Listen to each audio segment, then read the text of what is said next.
The New York City Commission on Human Rights does not provide legal advice. The views and opinions expressed in this program are those of the individuals and do not necessarily reflect the views or position of the Commission. Enjoy the show. Hello, New York. Welcome to Rights Here, Right Now, your quick and easy guide to human rights in New York City. If you have experienced or witnessed discrimination in New York City, get in touch with us, however you feel most comfortable, online, in person, or simply by dialing 311 and saying human rights. I'm your host for today, Jose Rios Lua. My pronouns are he, him, and I'm the Chief of Staff at the New York City Commission on Human Rights. And I'm your co-host, JoAnn Kamuf Ward, Deputy Commissioner of Policy and External Affairs at the New York City Commission on Human Rights. My pronouns are she, her, and it's great to be back and to have some awesome guests with us today. We're diving into the powerful role that art plays in advocating for human rights. There's no better place for this type of conversation than New York City. New York City has a rich history of artists who have used their craft to spark change. That's definitely what makes New York City unique. I am elated to introduce powerful examples here for us today. And so I'm going to allow you all to introduce yourselves. And then our most important question we ask every single person on the show is, what is your favorite thing to do in New York? So let's start off with Yvonne.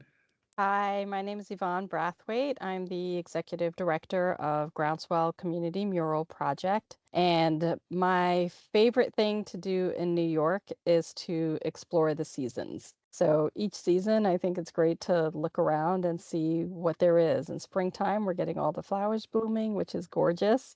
By the time we get around to winter, I love seeing all the Christmas sights. Lovely. Veronica? Yeah, I'm Veronica Lawlor. I'm a reportage illustrator. I'm also an illustration professor at Pratt Institute and Parsons School of Design. And my favorite thing to do in the city, besides drawing, just walking around. I love to walk the different neighborhoods of New York City and just see all of the different people, the different ethnicities, the melting pot, quote unquote, that's New York City. I really love that. I love that feeling. And rounding it out with Caitlyn.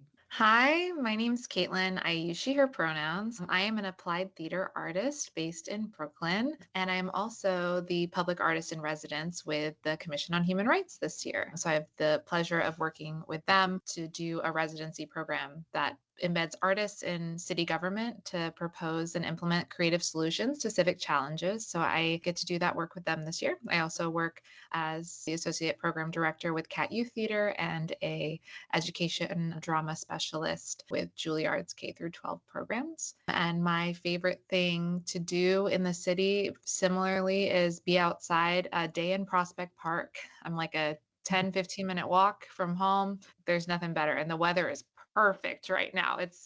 I want to be out there right now, but I'm with you. And that's the only other place I'd want to be. Good save. Good save.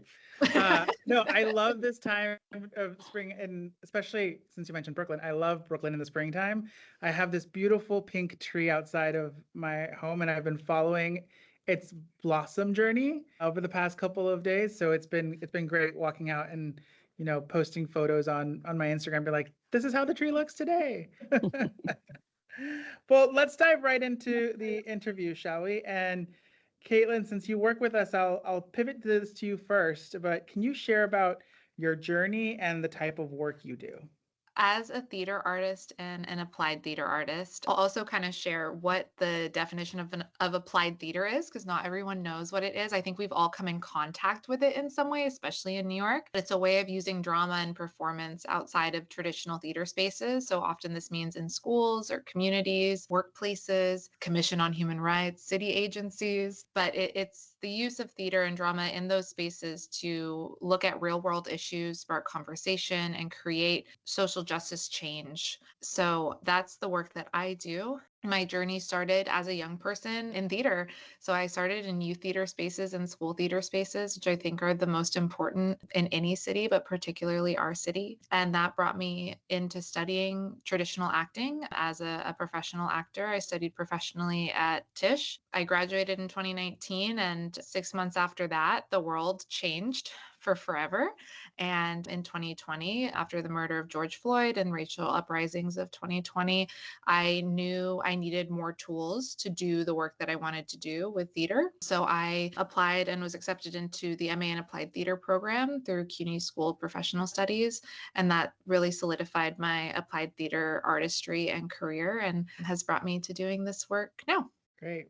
Veronica? Wow. Okay, that was impressive. My main thing is I'm a reportage illustrator, and what that means is that I capture stories and events through drawing and illustration on location as they're happening. I carry back those experiences to the studio to sort of, prompt more artwork. But essentially, it's really based on being out and connecting directly with people through my drawing. I went into that field of illustration, so to speak, as a young person. I was pretty shy, and this drawing was a way for me to connect with people because I love people, and I love different kinds of people and different experiences. And so it's a way to reach out for me early on, because when you're in a situation drawing, people start to come to you and talk to you and tell you about things and say, hey, you should draw this, or you should come talk about this. And that's how I got started as a reportage illustrator. And I also teach illustration and drawing on location, and have done so to many students over the years, because I really do believe as an artist, we have to connect with the world outside and not just stay sort of locked in our own spaces and studios. Right. Yvonne? I am a very proud native New Yorker. I grew up in East Harlem, El Barrio, and I was formally educated straight through getting a master's degree. And I could have been one of those people where you always hear these awful statistics. And so I'm one of the ones who worked through all of those things and had amazing supports throughout my childhood, both at home and in school. So I'm very proud of getting to that point. Getting a master's degree was a huge accomplishment. My career path was really in social services, youth leadership, and youth development work. That's where I spent my time working in nonprofit organizations directly with young people, mostly high school kids. And then moving into a world where I was doing capacity building work for organizations that ran after school programs across New York City and across the country. That soon led to just various roles in executive management. So I just kept moving up the chain and taking on more leadership roles. And I've been doing executive management in nonprofit for several years now, leading me right to Groundswell, where I'm the executive director of the work that we do. I've been there now for 8 months. So we're gonna dive right into the conversation. Would love for this to flow like a conversation, so feel free to jump in wherever you want to jump in. I'm not gonna posit these questions to anyone specifically, but if you feel the question moves you, feel free to jump in. So I'll start off with, art has been a tool for social change for centuries. From protest songs to revolutionary paintings to iconic photographs. How do each of you personally think of the role of art in advocating for human rights?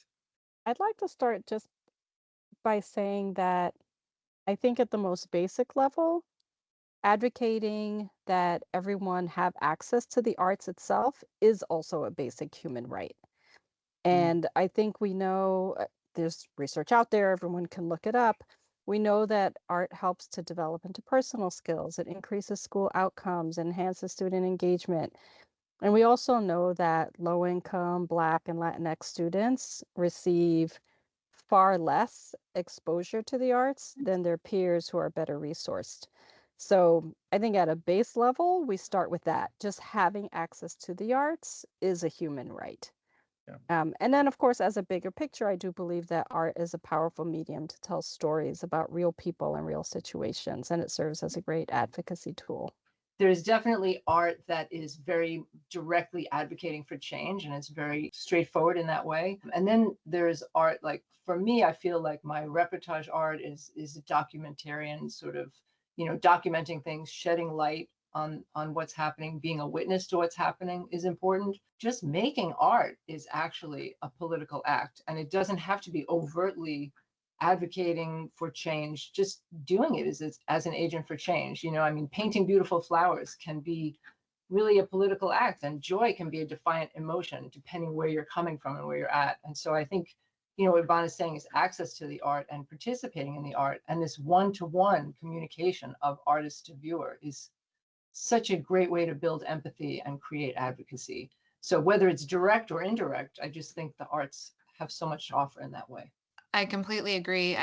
Something I think about often is, who do we give time in our society to make art? And in the norm, it's children, right? We get it in schools, that you can take it in high school, but it's still an option. But then once you're an adult, unless you decide to pursue it professionally, it gets taken away almost completely, and is you're kind of shamed sometimes for even making time for it. It's not a priority.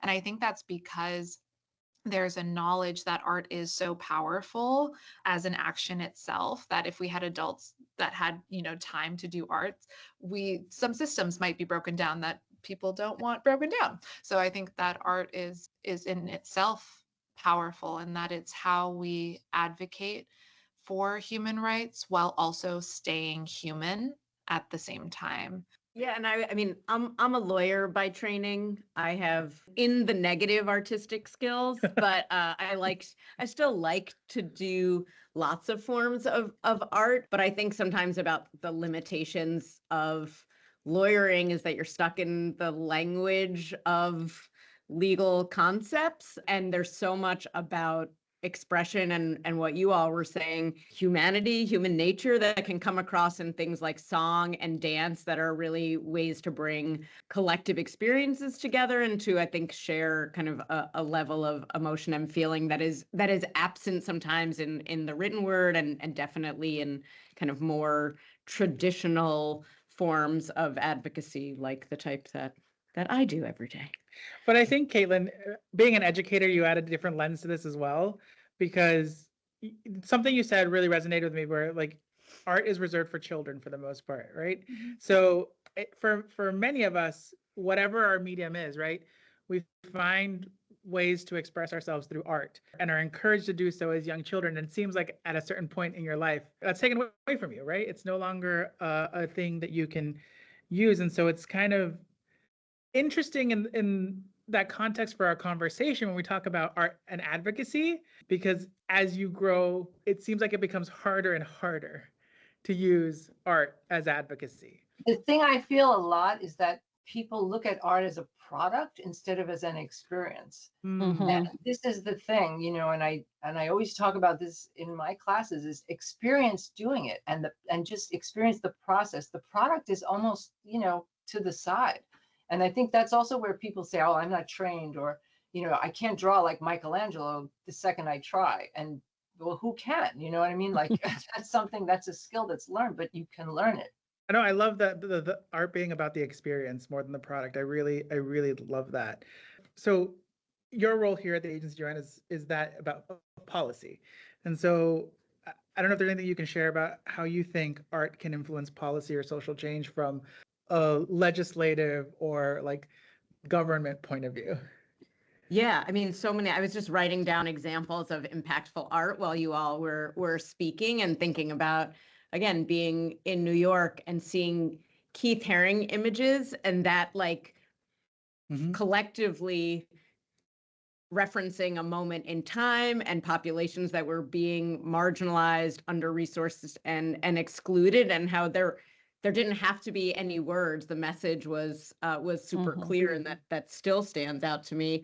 And we've talked in prior episodes just about civil rights advocacy, both in the United States and in other places where I've lived or traveled, like South Africa, where again, there's the iconic images are of people together in solidarity with artwork or posters, right? I am man, very simple slogans that are referencing, I think, the fundamental human rights language, right? We all have the right to exist, live, work, and thrive with dignity, that are, when you say them, it's just not as powerful as being able to see or hear them. Before coming here, I did a lot of work kind of nationally looking at human rights advocacy, and two of the organizations that I worked with were trying to address living wages for farm workers.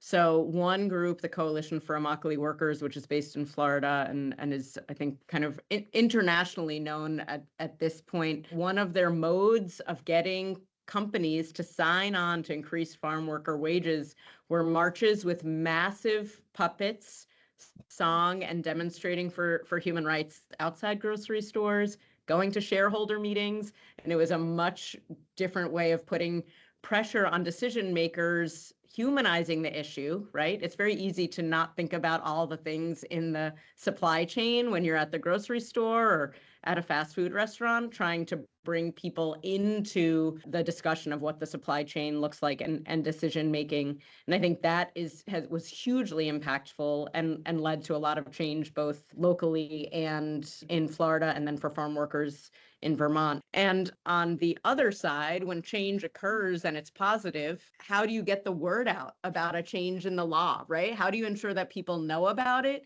so that it can in fact do what I think many well-intentioned people hope that it would do, which is raise awareness and empower folks to exercise their rights. And that's part of the reason we have a practitioner artist in residence working with us around a change in the human rights law to expand housing opportunities. And the commission has worked with cultural change makers in a whole host of different ways, again, to expand the audience and the reach of the work we're doing. So I think there can be kind of multiple inroads to bring advocacy and art together. So how do you see the intersection of art and activism in the work that you're doing every day in the different places where you're situated? And can you share a specific example where art has helped raise awareness on an issue? And I think we'll start with Yvonne. So at Groundswell, art and activism are inseparable. We're all about using art as a tool for social change. So those two concepts are just intertwined with each other. And the idea is to really amplify traditionally unheard voices. A great example that I really wanted to share is from our recent Murals for Change program. It's an after-school program that we run. And we were partnered this year with the Center for Social Capital, SOCA, and they focus on cancer prevention. Our young people worked with SOCA. They were led by a teaching artist, Lexi Bella, and they engaged. We were talking earlier about the process. Veronica mentioned how important the process is. Our young people engage in a process that goes through a research phase and then a design phase before they create a mural. So they learned all about cancer prevention and really honed in specifically on the predatory marketing that vape and tobacco companies engage in. And so using what they learned, they created a mural to raise awareness about these tactics. It's an amazing mural. I'll try to paint the picture for you, but it includes an image to show the generational trauma that is created by these corporations, specifically on BIPOC communities. And it tells that compelling story where you can see the trauma that's created across those generations. It also depicts in one part of the mural, the smoke is clearing, and that symbolizes the rejection of misinformation that we're getting from the companies. And it also includes a stop lies sign. So if you could picture like a stop sign and it says stop lies on it, which serves as a powerful symbol of resistance for the young people to really arm themselves with knowledge and truth towards becoming healthier and having a more informed future. So it's incredible. The colors are just vibrant and beautiful. We're going through the paperwork now to get it installed, but it's a great example of how the young people were using that to really raise awareness for other young people. Awesome. For me, as a reportage illustrator, it's really about being a witness to things that are happening. And, especially now, I feel like, media has become so polarized. It's very hard to always know what's real, what's the truth, and what kind of information we're getting. And I think by being on the street, sort of drawing things directly as they happen, it's a way to shed light and say, this was the truth here at this moment, and the drawings become like artifacts and can shed light and get at the story of what's going on.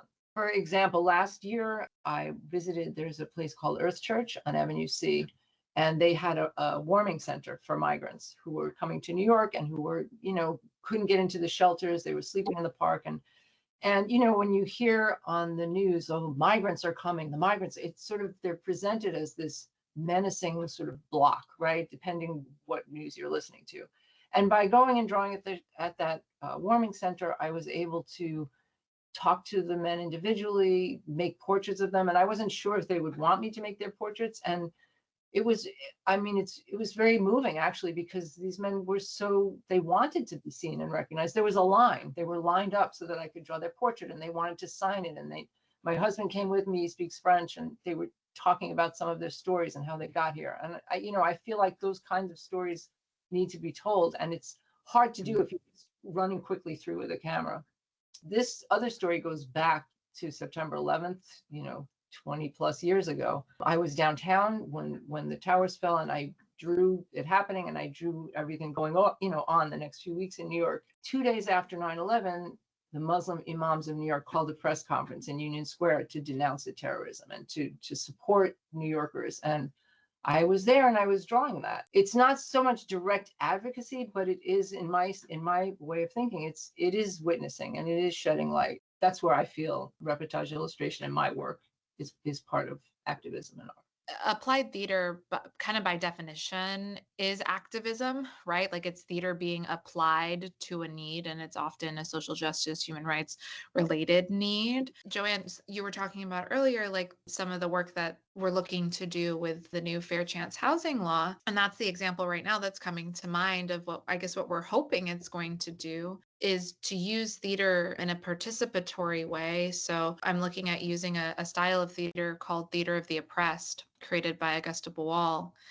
And the idea is Theater of the Oppressed is a rehearsal for the revolution. That's where, for me, theater becomes the most powerful activism, is when we can rehearse options, tactics, ideas of how to respond. JoAnn, what you were saying earlier of like the laws are created and then we hope they do a thing, but how are they translated? And that, to me, like where applied theater and theater in general becomes activism is by bringing the human back into it and kind of translating the legal language, which you were also talking about earlier, right, back into something that is human, and it puts the human back into it. So our hope with this project that I have the honor to do with the commission is give folks who have been justice impacted the opportunity to practice and rehearse the use of this housing law, so that when it comes time and you're experiencing discrimination from housing providers in different ways, that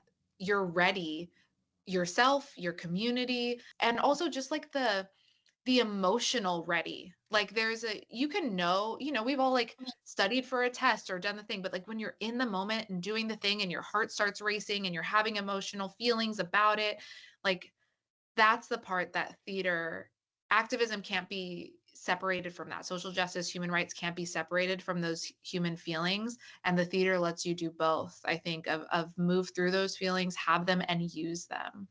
Yeah, I think you've just identified why I find theater so intense and overwhelming. I'm like, I'm really good at writing stuff down and divorcing the emotions from it. But yeah, I mean, I think some of the power of the art is that it is pushing back against that and really humanizing concepts. So thanks. No, I love that, because I think some of the most successful art is something that moves a feeling in somebody, and whether that's inspiration to do something, whether that's fear, whether that's whatever it may be. Some of the most iconic pieces of art, I'm thinking about, murals during the Black Lives Matter movement and the AIDS memorial quilt covering the National Mall. Those are all pieces that bring forward an emotion that is also a call to action in and of itself. And so what is it about art, do you think, influences public opinion? And why do you think it resonates so deeply with people? I think it's exactly what you just said. That's part of it. The fact that it can provoke some kind of emotional response. It can make you laugh. It can make you cry. It can make you think. Might make you angry. But I think when it connects directly with somebody's lived experience, it resonates on this more personal level. And so it can create an emotional response or the sense of connectedness. But I think ultimately we're hoping that whatever it does and however way you connect with it creates conversation and sparks conversation that can lead to some change. And one of the things I was thinking about as I was also listening to everyone else is there was another mural that we created some years ago. It was called Respect is the Strongest Compliment. And it was created by a bunch of young women who were pushing back on street harassment and all the catcalling. There's one young woman who said at her earliest age was about 11 when she was first getting catcalled, which is just awful and disgusting. And they came together and they wanted people to be seen as deserving safety and dignity and not being seen as objects. And that mural became that voice for so many people who felt like they were silenced. And it was fascinating because it led to a documentary segment on Channel 13. I was watching the videos, and it was interesting to hear these young women and girls talking about how the process of making the mural, there were people who they were painting it on the wall. There were people who walked by who were supportive and happy to see that they were doing this and felt like their voice was being shared. And then there were people who walked by and said things like, why can't you do something on another topic? Or would sit there expecting one of them to like stop what she was doing and give him attention. So it's fascinating how you get the interplay, but regardless of the reactions, there were reactions. And it started conversations about things that needed to be changed and gave that voice to some people who really needed the voice. Unfortunately, it's still so relevant today. I mean, I know.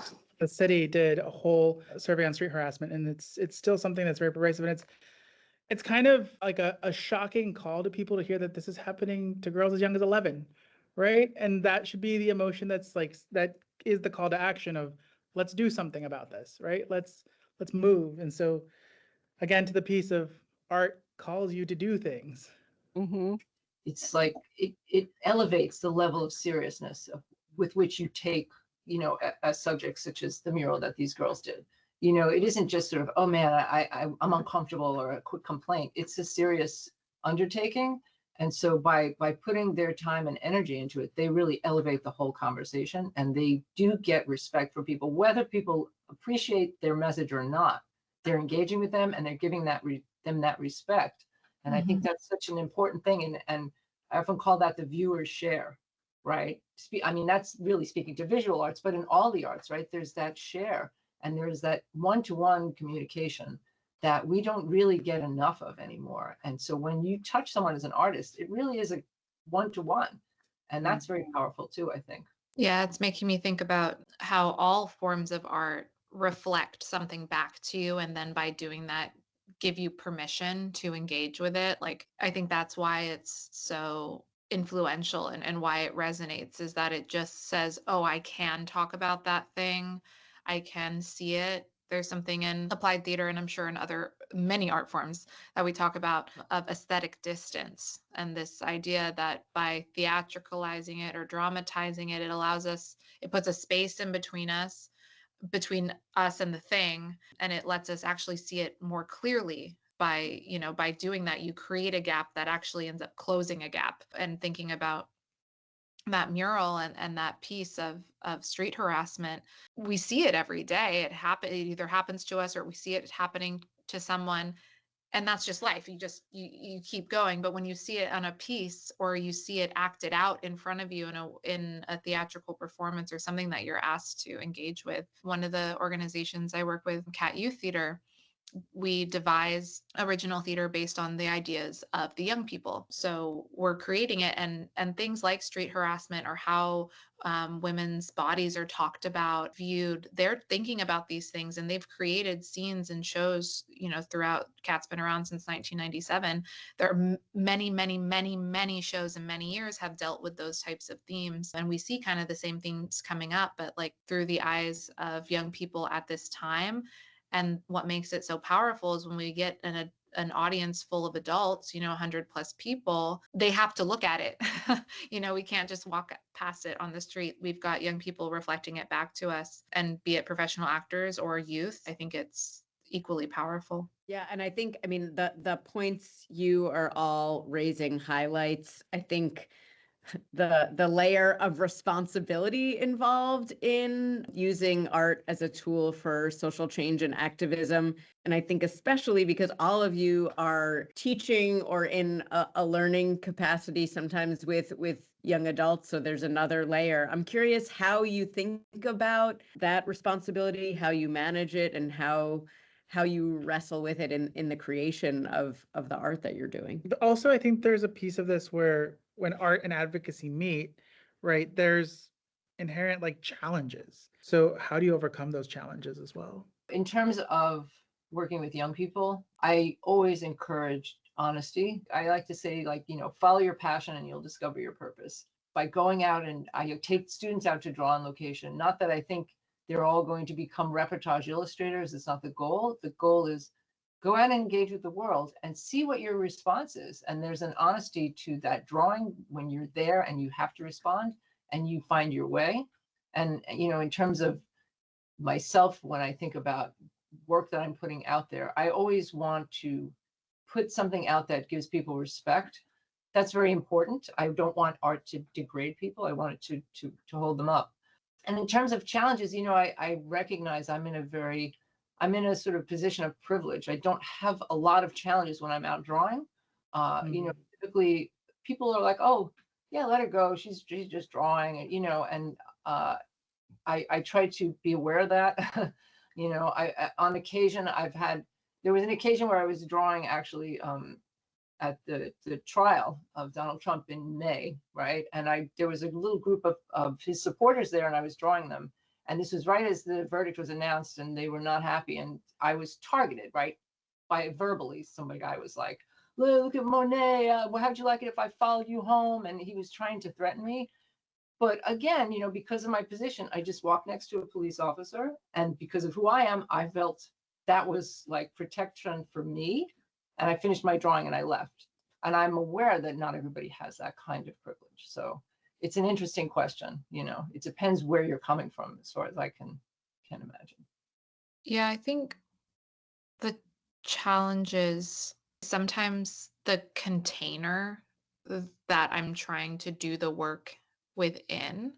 Like sometimes what I know as an artist or as a Black woman or as a queer woman or whatever other community experts, the thing that they know is true and that will move the needle forward, it can't always fit inside the container of the thing, be it the nonprofit or the project funding or whatever it is. And applied theater work also takes time, and we don't always have that. And that's something actually with the pair program, at least in my case, I think it balances it really well. Of independent artists partnering with government agencies, with maybe the agencies themselves couldn't hold it.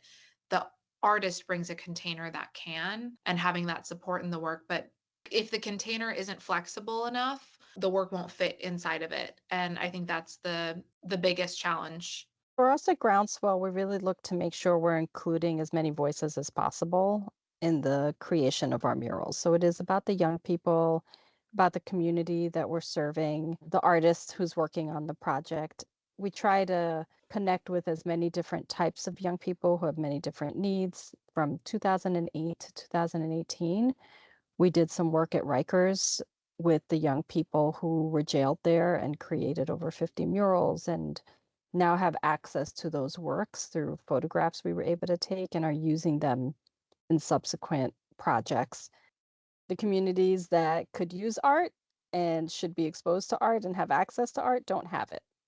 And so we want to be able to make sure we're serving those communities. So the two biggest challenges we run into are finding wall partners and being able to have businesses, the corporations who are willing to trust us and be brave with us to put murals up that do have social justice themes.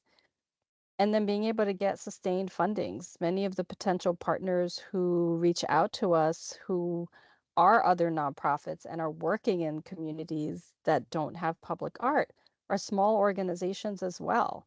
So they don't have the resources to necessarily be able to bring us in. And so if we're able to get that funding, we can then subsidize murals and work with them to bring the art to their communities as well. So I'd say those are two of the largest challenges we face now. I think our most common refrain on the radio show in recent months has been, we're living in interesting times. So how would you advise young artists or activists? What motivates you to keep going, and how would you motivate others? I'm really motivated by the young people we serve, seeing them engage so deeply in creating art and exploring different issues.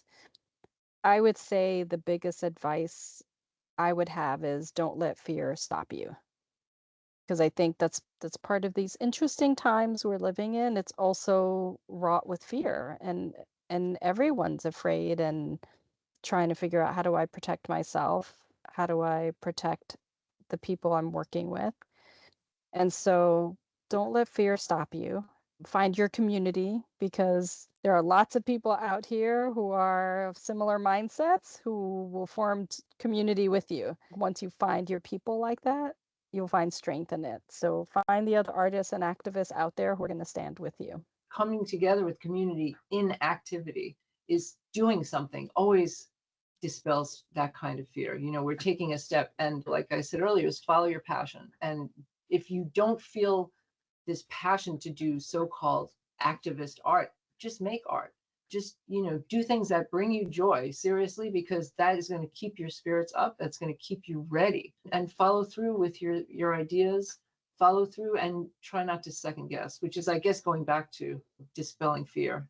My advice would be to trust your expertise as a young person. I think young people actually know or remember a lot more things than adults do. Trust your expertise and trust that what you know in your soul is right is right. Find your people and find the people who are doing it, because there are people who are doing the thing, and join them. Sometimes it's other young people, sometimes it's adults, but when it is adults, find those adults that are making your visions, ideas, dreams happen, who are committed to the same things that you're wanting. And with social media and all of the access that we have through those channels, you can find those people, even if they're in another country on the other side of the world. You can find them.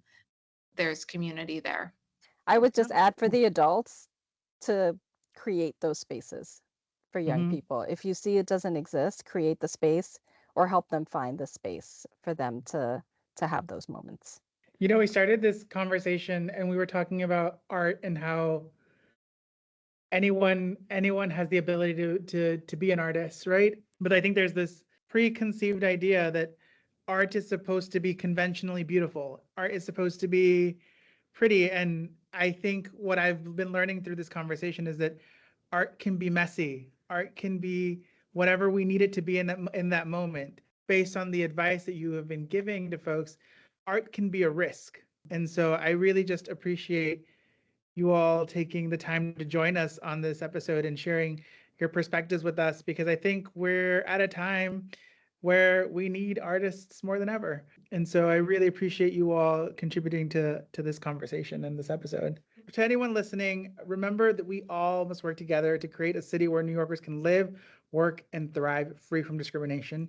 If you have experienced or witnessed discrimination in New York City, get in touch with us. You can reach us online, in person, or over the phone, whether that's calling our info line or by simply calling 311 and saying human rights. This has been another episode of Rights Here, Right Now, your guide to human rights in New York City. Thank you, everybody.